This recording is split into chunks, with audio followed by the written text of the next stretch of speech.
120 degrees, that means around 3 to 4 o'clock maybe. So you can go to the change and please Taiwan, are you ready? Yes, sir. के लिए कुछ We're पहनने हैं just कुछ है क्या? adjusting the microscope back to the coaxial position right now because I think it is imperative to. Am I audible? Yes, you are. Okay, so it will be important to also show to the audience how the mixed stance is achieved, which means how you just the head of the patient as well as the microscope. So what we are going to be demonstrating here, let me just give a little background to make this coaxial in the meter. So mixed basically is minimally invasive glaucoma surgery, which enables us to intervene for our glaucoma patients much earlier than the end-stage disease. Because traditionally, so far, we were only reserving trabeculectomies and tube shunts for end-stage glaucomas, which are severe glaucomas. But now there is an option of intervening much earlier in the disease process so that we can save the patient from reaching that severe stage. So that is achieved by minimally invasive glaucoma surgery, which is a new set of glaucoma procedures which has entered the Indian market. Of course, it's been around. How much loading of pressure do you expect when you do this mixed procedure? So it's different from different types of mixed procedures. There are also about 3 to 4 types of mixed procedures. Today we are only going to be concentrating on the Kahu dual blade light. Now this kind of mixed procedure, what it basically does is that it cleaves the trabecular meshwork. We all know that in open angle glaucoma, the point of outflow resistance is the trabecular meshwork. And in this, what we are doing is by cleaving or excising the trabecular meshwork, we are getting rid of the outflow obstruction and establishing a direct communication between the aqueous and the Schlemm's canal to restore the physiological outflow pathway through the collector channels. I'll just take a minute and adjust the microscope now. Fine. Okay, so we begin the surgery by by sitting temporally to the patient. Over here, the point of treatment will be the nasal hemisphere of the eye and there is a reason to that. The reason is that there are maximum collector channels in the nasal, especially the infranasal part of the eye. Now over here, one has to be very careful to make a clear corneal incision. We don't want any blood into the anterior chamber or in our field because that will obscure the regular angle. So here we are making a clear corneal incision. It can be about 1 mm inside of the limbus. Now this patient is a pseudophakic patient. KDB can be done either along with cataract surgery or as a standalone procedure. Sodium hyaluronate. So this is 2.2, but anywhere between 1.7 to 2.2 can be used. The blade can enter even through a side port incision. So after the incision, the entry has been made. The anterior chamber has been filled with sodium hyaluronate 1.8 is what we are using. It's a cohesive viscoelastic that enables us to form the anterior chamber deep enough. Now we'll be attaining the mixed stance. So this is where I want people to pay attention. I'm going to be asking the patient to turn his head at least about 35 to 45 degrees away from me. बाबा बाएं हाथ पे आप sir गर्दन हिलाइए जैसे किया था थोड़ा और बस. Now we are going to be rotating the microscope 35 to 45 degrees towards me. We have already measured that. There is a measure app in iPhones. There is also a similar app in Android phones wherein you can measure the inclination of the microscope. And over here we've already pre-marked it so that we don't have to keep using it again and again. Now by attaining this mixed stance, what also ends up happening is that your working distance increases. So your working distance increases, so you have to push back your chair, and also the magnification is at least about 10 to 15 times more than what you would do in a cataract routine, cataract surgery. So one has to be very, very careful with their maneuvers. Even a slight movement or instability of the hand can actually lead to problems. So one should take as much time as possible to just have a good positioning first. So this is a disposable gonio prism I'm using. There are various types of gonio prisms that are available. There is Swan Jacob, there is the disposable gonio prisms. All of them work equally well. Is the view to the angle clear? Yes. So now there is a little bit of pass over here, as you can see. The trabecular meshwork is not very clearly delineated, but still there is an area where I know the trabecular meshwork is visible with the scleral spur. Can I have the blade? So also being familiar with the angle anatomy is, I think, the most paramount step before starting any mixed procedure. Let me take a minute and explain how the KDB glide works. So is the tip of the glide visible? Now you can see that it's an L-shaped blade. There is a foot plate, the tip of which is a sharp tip. Now this tip is made to pierce the trabecular meshwork. There is a ramp right next to it which raises the trabecular meshwork, and then there is a dual cutting blade which cuts the trabecular meshwork in a very clean sweep.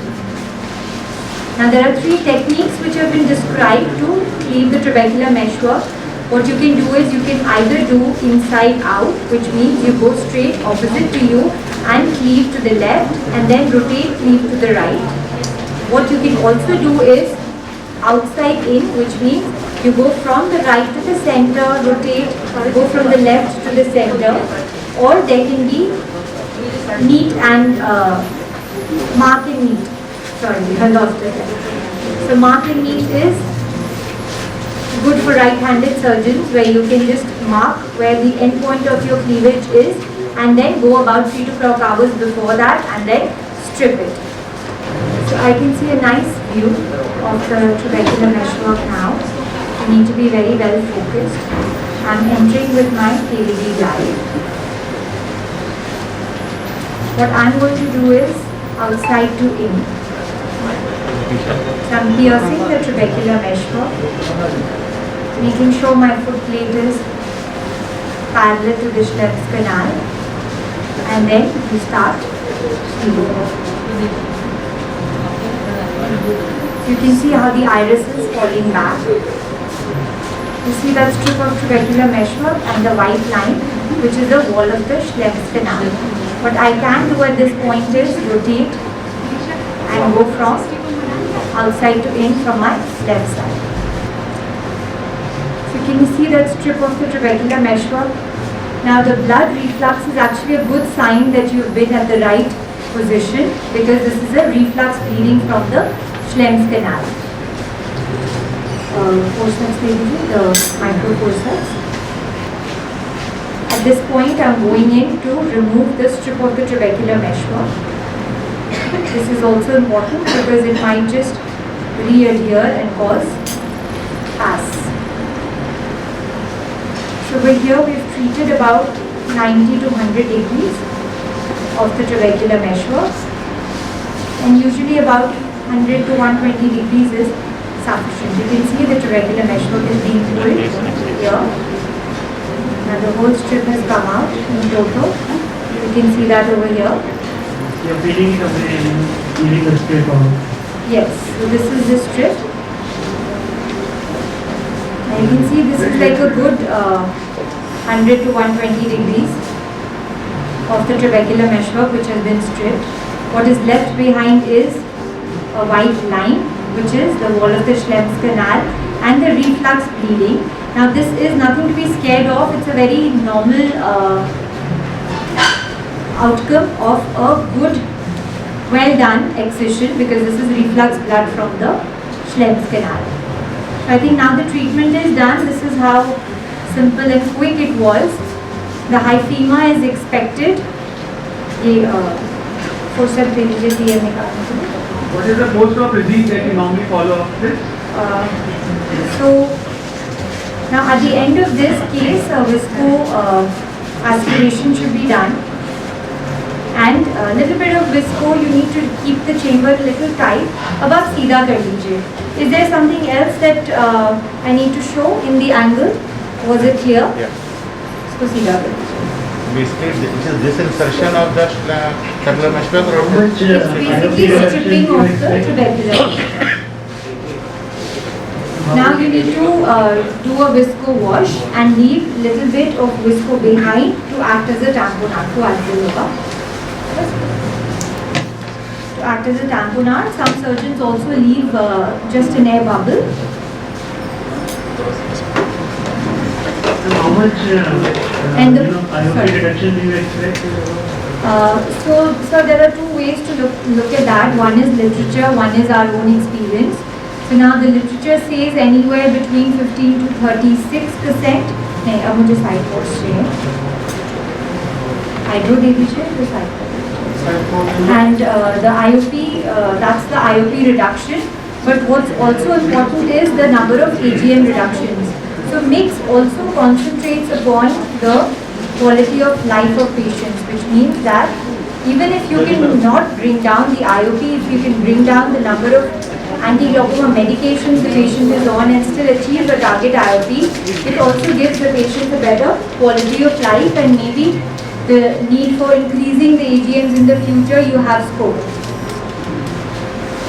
And in our own experience also we've seen close to about 25 to 30 degrees, percent IOP reduction and about at least 50 to 60% AGM reduction in these patients.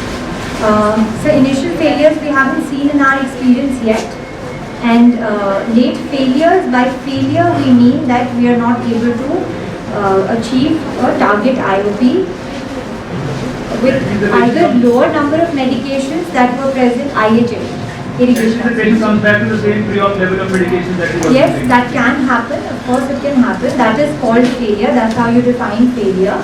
In that case, you have to increase the number of AGMs.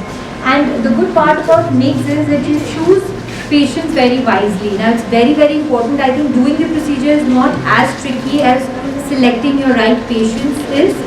So, what we are targeting here with MIGS, any kinds of MIGS, is ocular hypertensives, mild to moderate open angle glaucomas. And these patients usually do well with MIGS, and severe glaucomas fail more often, and also patients who have very, very high preoperative intraocular pressures. What we are trying to achieve over here with MIGS is a high teen target IOP.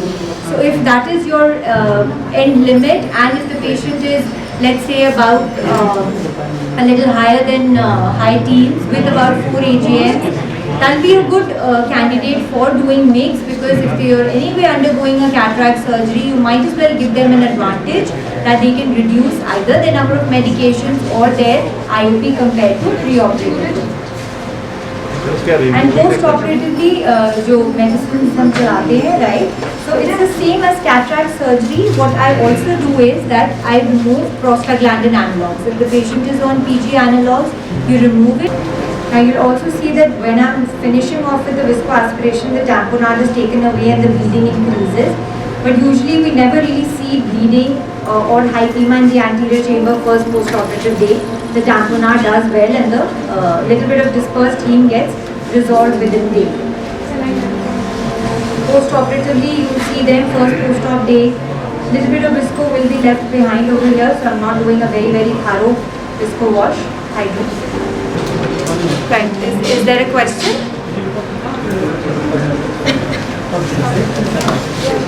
Yeah, ma'am, am I audible? Yes, you are. Yeah, ma'am, what about the scarring Scarring post-surgery. post-operative scarring in the trabecular mesh for the angle? Will it, post-operatively lead to increased IOP after a few years or months, maybe?